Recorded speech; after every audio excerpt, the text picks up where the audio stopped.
মাস কয়েক আগেই এক সাক্ষাৎকারে দ্বিতীয় সন্তানের পরিকল্পনার কথা জানিয়েছিলেন আলিয়া ভাট।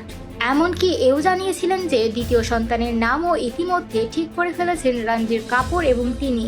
আলিয়ার কান লুক ভাইরাল হতেই নেটিজেনরা দাবি করছেন তার বেবি বাম্প স্পষ্ট। তাহলে কি তিনি আবারও মা হচ্ছেন?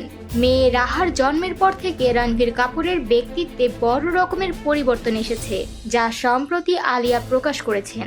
অন্যদিকে রাহার জন্মের পর থেকে রণবীর ও আলিয়ার ক্যারিয়ারও নতুন উচ্চতায় পৌঁছেছে। একের পর এক বড় বাজেটের চলচ্চিত্র করছেন তারা। এসবের মাঝেই কানের গালিচায় আলিয়া ভাটের দ্বিতীয় লুক দেখে নেট পাড়ায় অনুমান এবার সম্ভবত রণবীর কাপুরের ঘরে দ্বিতীয় সন্তান আসতে চলেছে। নেটিজেনদের দাবি আলিয়ার কালো অফ শোল্ডার গাউনে বেবি বাম্প দেখা গেছে। এদিকে সম্প্রতি জয় শেঠির পডকাস্টে আলিয়া জানিয়েছিলেন তারা পুত্র সন্তানের জন্য নাম ঠিক করে রেখেছেন।